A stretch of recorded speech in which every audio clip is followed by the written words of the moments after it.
আসসালামু আলাইকুম। আজকে আপনাদের দেখাবো কিভাবে গো লগইনের অ্যাকাউন্ট খুলতে হয়। সো ফার্স্টে গো লগইনের অ্যাকাউন্টে ঢুকবো। ঢোকার পরে এখান থেকে আগে থ্রি ডট মেনুতে যাবো। থ্রি ডট মেনুতে যেয়ে এই সেটিংস অ্যান্ড মেম্বার থেকে ওভারভিউতে যাওয়ার পরে হালকা নিচে আসবেন, লগ আউট করে দিবেন। লগ আউট করলে এটা আগের অবস্থায় ফিরে আসবে। সো এখানে লগ ইন করতে বলতেছে, সেহেতু আমাদের অ্যাকাউন্ট খুলতে হবে নতুন। সেহেতু I don't have a account sign up এটা ক্লিক দিতে হবে। I don't have an account sign up এটা ক্লিক দেবো। তারপরে এখানে তিনটে বক্স আসবে। এখানে ইমেল অ্যাড্রেস আছে, password, confirm password. So email দিতে হবে। এখানে একটা ইমেল কোথায় পাবো? ইমেল পেতে গেলে আপনাদের ফার্স্টে ক্রোমে যাইতে হবে। ক্রোমে গিয়ে এখানে লিখতে হবে মেইল, TMPMAIL এটা লিখলে সার্চ দিলে ইন্টার দেবেন। ইন্টার দেওয়ার পরে এই যে হলুদ যে ওয়েবসাইটটা আসবে, হলুদ ওয়েবসাইটের ভিতরে প্রবেশ করবেন।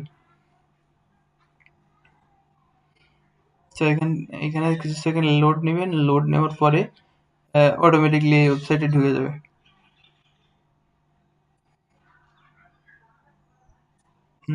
তো এখানে যে মেইলটা ওরা দিবে আপনি ফার্স্টে ওই মেইলটা চেঞ্জ করে নেবেন। চেঞ্জে ক্লিক দিবেন, তারপরে ওকে।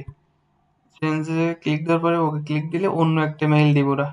এই এক মেইলে একবারই গো লগইন অ্যাকাউন্ট খোলা যাবে। সো প্রত্যেকবার আপনারা একটা করে চেঞ্জ করে নেবেন। প্রত্যেকবার একটা করে মেইল দিবে ওরা। আর প্রত্যেক মেইলে একটা করে অ্যাডস পাওয়ার অ্যান্ড একটা করে গো লগইন অ্যাকাউন্ট খুলতে পারবেন। তো এখানে কপিতে ক্লিক দিবেন। এটা হচ্ছে মার্ক হয়ে যাবে, এটা কপি হয়ে যাবে। তারপরে আপনার গো লগইনে অ্যাপসে প্রবেশ করবেন। তো এখানে কন্ট্রোল ভি দিয়ে মেইলটা বসাবেন। সেম পাসওয়ার্ডটা সেম মেইল দিবেন। কন্ট্রোল ভি দিলে সেম এইটাই পাসওয়ার্ড হয়ে যাবে। তো নিচেও সেম কন্ট্রোল ভি, মানে যে মেইল সেই পাসওয়ার্ড দিয়ে দুই জায়গায় সেম দিয়ে তিন জায়গায় সেম দিবেন। কন্ট্রোল ভি দিয়ে সাইন আপে ক্লিক দিবেন।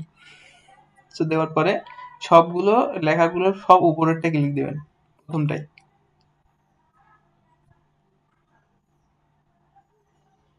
ক্লিক দেওয়ার পরে এই গো লগইন অ্যাকাউন্ট খোলা শেষ। এবার এই পাঁচটা যে পাঁচটা থাকবে এগুলো ডিলিট করে দিবেন, মার্ক করে ডিলিট। তো এটাই হচ্ছে গো লগইন অ্যাকাউন্ট খোলার নিয়ম।